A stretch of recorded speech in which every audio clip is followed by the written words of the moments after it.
কুৱেশ্যনটো দিয়া আছে what is the name of the first play of Srimanta Sankardeva Srimanta শংকৰদেৱৰ প্ৰথম নাটকখনৰ নাম কি ইয়াত দিয়া থকা অপশ্যন চাৰিটাৰ ভিতৰত শুদ্ধ উত্তৰটো হ'ব এ মহাপুৰুষ শ্ৰীমন্ত শংকৰদেৱৰ প্ৰথম নাটকখনৰ নাম হ'ল চিহ্নযাত্ৰা নেক্সট কুৱেশ্যনটো দিয়া আছে how many oil refineries are there in Assam অসমত মুঠ কিমানটা তেল শোধনাগাৰ আছে ইয়াত দিয়া থকা অপশ্যন চাৰিটাৰ ভিতৰত শুদ্ধ উত্তৰটো হ'ব ডি অসমত মুঠ 4টা তেল শোধনাগাৰ আছে আৰু এই 4টা তেল শোধনাগাৰৰ নাম হ'ল নুনমাটি তেল শোধনাগাৰ নুমলীগড় তেল শোধনাগাৰ বঙাইগাঁও তেল শোধনাগাৰ আৰু ডিগবৈ তেল শোধনাগাৰ নেক্সট কুৱেশ্যনটো দিয়া আছে হোৱেন ইজ সতী সাধনী দিৱস চেলিব্ৰেটেড ইন আছাম অসমত সতী সাধনী দিৱস কেতিয়া পালন কৰা হয় ইয়াত দিয়া থকা অপশ্যন চাৰিটাৰ ভিতৰত শুদ্ধ উত্তৰটো হ'ব বি প্ৰতি বছৰে 21 এপ্ৰিল তাৰিখটোত অসমত সতী সাধনী দিৱস হিচাপে পালন কৰা হয় নেক্সট কুৱেশ্যনটো দিয়া আছে how many government medical colleges are there in Assam অসমত কিমানখন চৰকাৰী চিকিৎসা মহাবিদ্যালয় আছে ইয়াত দিয়া থকা অপশ্যন চাৰিটাৰ ভিতৰত শুদ্ধ উত্তৰটো হ'ব চি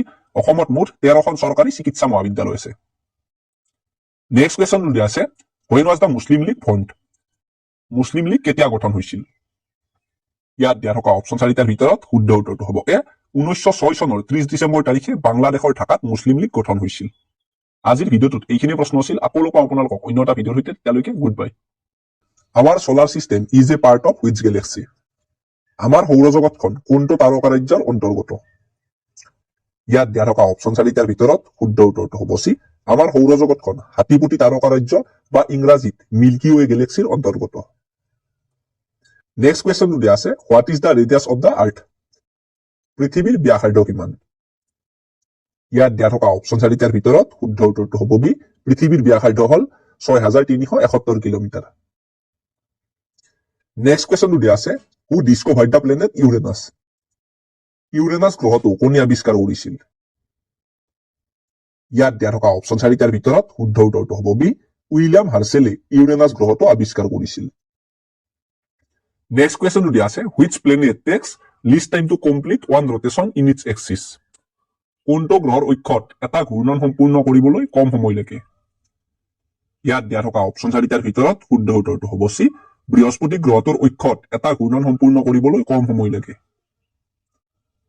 নেক্সট কুৱেশ্যনটো দিয়া আছে the Sahara desert is located in which continent Sahara মৰুভূমি কোনখন মহাদেশত অৱস্থিত ইয়াত দিয়া থকা অপশ্যন চাৰিটাৰ ভিতৰত শুদ্ধ উত্তৰটো হ'ব চি সাহাৰা মৰুভূমিখন আফ্ৰিকা মহাদেশত অৱস্থিত নেক্সট কুৱেশ্যনটো দিয়া আছে which mountain range separates Asia from Europe কোনখন পৰ্বতমালাই এছিয়া মহাদেশক ইউৰোপ মহাদেশৰ পৰা পৃথক কৰে ইয়াত দিয়া থকা অপশ্যন চাৰিটাৰ ভিতৰত শুদ্ধ উত্তৰটো হ'ব ডি ইউৰাল পৰ্বতমালাই এছিয়া মহাদেশক ইউৰোপ মহাদেশৰ পৰা পৃথক কৰে নেক্সট কুৱেশ্যনটো দিয়া আছে the island nation of Fiji is located in which ocean দ্বীপীয় দেশ ফিজি কোনখন মহাসাগৰত অৱস্থিত ইয়াত দিয়া থকা অপশ্যন চাৰিটাৰ ভিতৰত শুদ্ধ উত্তৰটো হ'ব চি দ্বীপীয় দেশ ফিজি প্ৰশান্ত মহাসাগৰত অৱস্থিত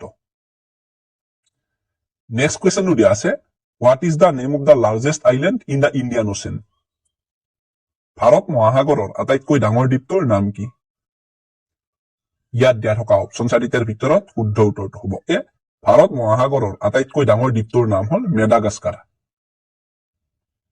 নেক্সট কুৱেশ্যনটো দিয়া আছে Amazon river flows through which of the following country তলৰ কোনখন দেশৰ মাজেৰে আমাজন নদী বৈ যায় ইয়াত দিয়া থকা অপশ্যন চাৰিটাৰ ভিতৰত শুদ্ধ উত্তৰটো হ'ব চি ইয়াত দিয়া থকা ব্ৰাজিল দেশখনৰ মাজেৰে আমাজন নদী বৈ যায়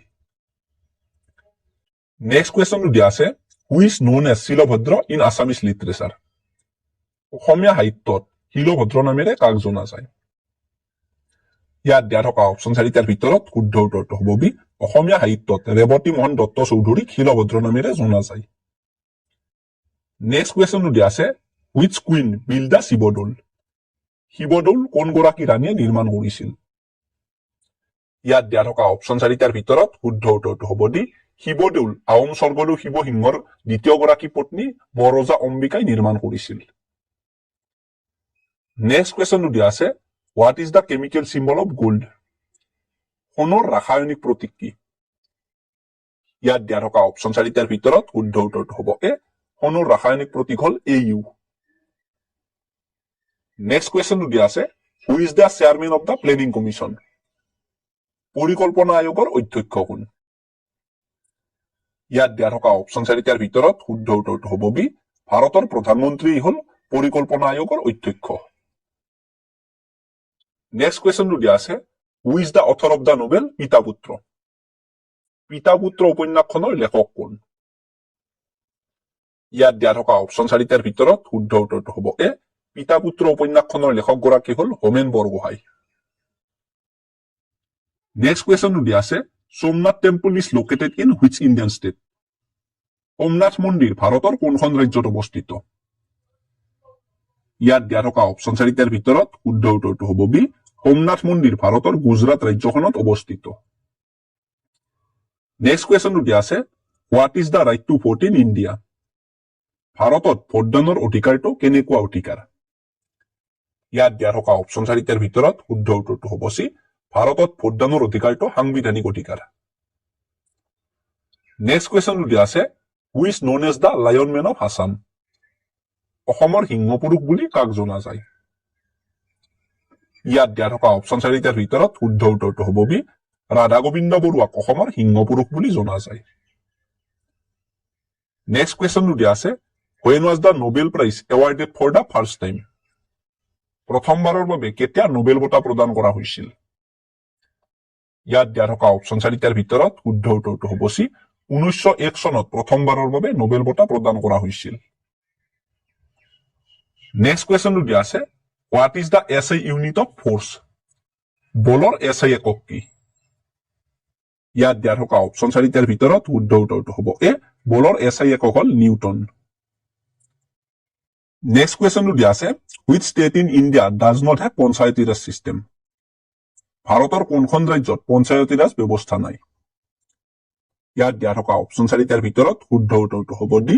ভাৰতৰ নাগালেণ্ড, মেঘালয় আৰু মিজোৰাম এই তিনিওখন ৰাজ্যতে পঞ্চায়তী ৰাজ ব্যৱস্থা নাই।